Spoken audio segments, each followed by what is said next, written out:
নীল জলের সমুদ্র ভ্রমণের জন্য সকলের কাছে থাইল্যান্ড অনেক জনপ্রিয়, কিন্তু এখানে ভ্রমণ করার কথা আসলেই সকলেই চিন্তা করে পুকেট, ক্রাবি অথবা পিপি দ্বীপের কথা।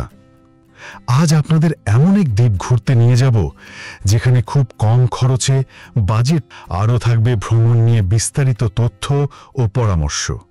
আপনারা নিজে অথবা পরিচিত কেউ যদি থাইল্যান্ডে ঘুরতে যেতে চায়, তাহলে এটি হতে পারে নতুন একটি স্থান যা আপনার ট্র্যাভেল লিস্টে রাখতে পারেন। আমাদের ভিডিও শেয়ার করতে পারেন অন্যদের সাথে। চলুন শুরু করা যাক।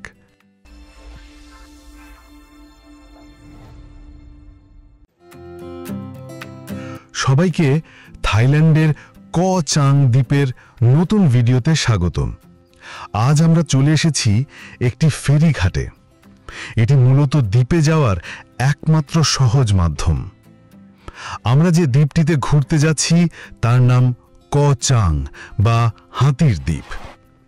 এই চাং শব্দের অর্থ হাতি, যা থাইল্যান্ডের দ্বিতীয় বৃহত্তম দ্বীপ। তবে এটিকে হাতির দ্বীপ কেন বলা হয় তা নিয়ে বিস্তারিত তথ্য পরে বলছি। এটি মূলত থাইল্যান্ড এবং কম্বোডিয়ার নিকটতম সমুদ্র উপকূলবর্তী দ্বীপ। এখানে আসতে চাইলে ট্যুর গ্রুপে যোগাযোগ করতে পারবেন। ওনারা বড় বাস বা যে কোনো ব্যবস্থা করে আপনাকে সব ধরনের সাহায্য করবে। এছাড়া নিজস্ব গাড়ি বা গাড়ি ভাড়া নিয়ে ফেরিতে করে চলে যেতে পারবেন এই দ্বীপে। দ্বীপে যাওয়ার জন্য ফেরিতে জনপ্রতি খরচ হবে ৮০ থাই বাত, আর গাড়ি নিয়ে যেতে চাইলে গাড়ির জন্য আলাদা ১২০ থাই বাত লাগবে। আমরা রাতে যাত্রা শুরু করে সকালেই চলে এসেছি এই ঘাটে। এখানে বলে রাখি, এটি মূলত ব্যাংকক শহর থেকে প্রায় ২৭০ কিলোমিটার দূরে অবস্থিত। গাড়িতে আসতে সময় লাগবে ৫ ঘন্টার বেশি। এই ঘাটে আসার পরে আপনাকে ফেরিতে করে দ্বীপে যেতে হবে। যদি বাসে আসেন তখন বাস সরাসরি দ্বীপে যাবে না, তখন ট্যুর গাইড মাইক্রোবাসে করে আপনাদের যাত্রার সকল ব্যবস্থা করবে। এছাড়া গাড়ি নিয়ে ফেরিতে করে দ্বীপে যেতে পারবেন। এজন্য ২৫ থেকে ৩০ মিনিট সময় লাগবে। ফেরিতে দুতলাতে বসেই দেখতে পারবেন নীল জলরাশি, ভোরের রোদেলা আকাশ এবং দূরে মাথা উঁচু করে দাঁড়িয়ে থাকা পাহাড়ি দ্বীপ আপনাকে আরও বেশি আকর্ষণীয় করে তুলবে। পাহাড়ের দিকে লক্ষ্য করলে দেখতে পাবেন দুটি হাতি আপনাকে স্বাগত জানাচ্ছে। এই চিন্তা থেকেই এই দ্বীপের নাম করা হয় ক চাং বা হাতির দ্বীপ। এছাড়া এখানে ৫০টিরও বেশি ছোট ছোট দ্বীপ নিয়ে মেরিন ন্যাশনাল পার্ক তৈরি করা হয়েছে, যেখানে হাতি সহ বিভিন্ন প্রজাতির মেরিন বন্য প্রাণী রয়েছে। প্রচুর হাতি রয়েছে, সে কারণেও এটিকে ক চাং বা হাতির দ্বীপ বলা হয়। সারিবদ্ধভাবে সবাই নিয়ম মেনে প্রতিটি গাড়ি ফেরিতে ওঠানামা করে থাকে। তো ফেরি থেকে নেমেই পাহাড়ের গায়ে স্বাগত ক চাং লেখা আপনাকে স্বাগত জানাবে। এই প্রবেশ পথেই পাবেন মোটরসাইকেল ভাড়া করার সুযোগ, যা সারাদিনের জন্য ১২০ থাই বাত লাগবে। তবে আপনাকে আন্তর্জাতিক ড্রাইভিং লাইসেন্স দেখাতে হবে।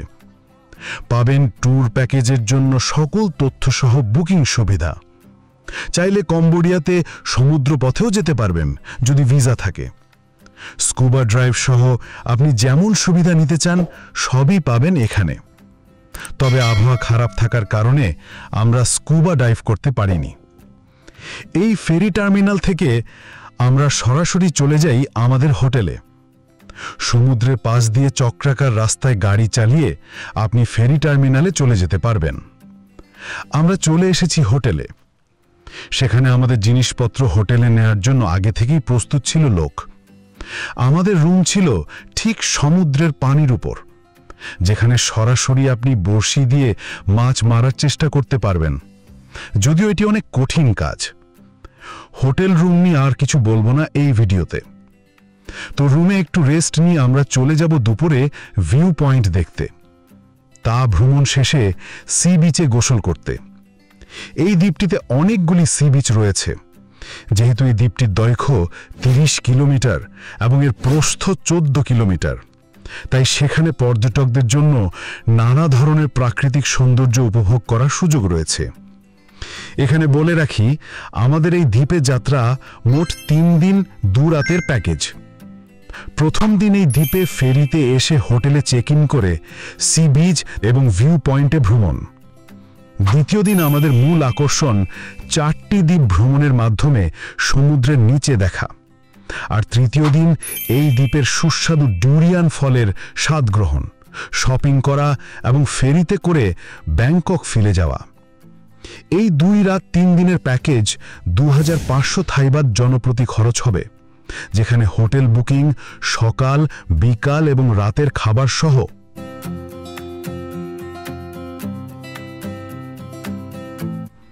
এখন আমরা যাচ্ছি ভিউ পয়েন্টে।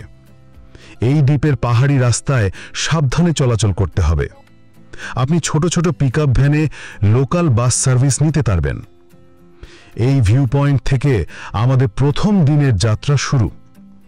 এখানে রয়েছে 100 বছরের পুরনো গাছ এবং নানা প্রজাতির বন্যপ্রাণী। সবুজ প্রকৃতির মাঝে বসে আপনি সামনে দেখতে পারবেন নীল জলরাশি এবং ছোট ছোট দ্বীপ। এই নীল সমুদ্রের পাশেই বসে দুপুরের খাবারের ব্যবস্থা করা হয়। দুপুরের খাবারের মেনুতে ছিল কোকোনাট মিল্ক দিয়ে তৈরি chicken curry, papaya salad, salmon fish, spicy sea food এবং সামুদ্রিক শানুক সহ ফ্রাইড রাইস।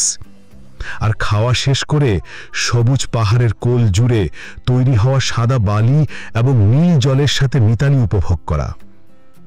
সি বিচে জোয়ার আর ভাটায় পানির পার্থক্য থাকে, তাই সুন্দর করে সি বিচটাকে তৈরি করা হয়েছে।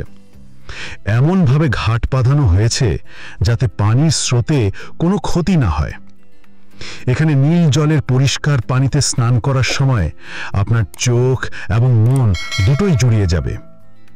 এই সি বিচে গোসল করার পাশাপাশি আমাদের হোটেলে কায়াকিং করার ব্যবস্থা ছিল। পাহাড়ের পাদদেশে গড়ে ওঠা হোটেল এবং সমুদ্রের মিলাতিতে কায়াকিং করতে করতে সময় যে কখন শেষ হয়ে যাবে সেটা বুঝতেই পারিনি। এভাবেই একসময় সূর্য মামাকে বিদায় জানাতে হবে, যা হেলে পড়বে পাহাড়ের উপরে, আর নেমে আসে সন্ধ্যা। এখানে রাতের খাবারে আমাদের জন্য সিফুডকে বেশি গুরুত্ব দেওয়া হয়েছিল, যার মাঝে ছিল সামুদ্রিক মাছ ভাজা, কিং কাঁকড়া, স্কুইড ভাজা, চিংড়ি মাছ, মাছের ডিম এবং সিফুড কারি। সাথে তরমুজ এবং আনারস ফল হিসেবে ছিল, যা ছিল অসাধারণ। খাওয়া শেষ হতেই আবহাওয়া অনেক খারাপ হয়ে যায় এবং অনেক ঝড় বৃষ্টি শুরু হয়। সাথে আমাদের ঘুমানোর সময় হয়েছে, তাই এখন শুভরাত্রি বলতে হবে, কারণ ইনশাল্লাহ সকালে আমাদের মূল আকর্ষণ সমুদ্রের নিচে ভ্রমণ করতে হবে, সেজন্য শক্তি সঞ্চয় করতে হবে। তো এখন সবাইকে জানাই শুভরাত্রি।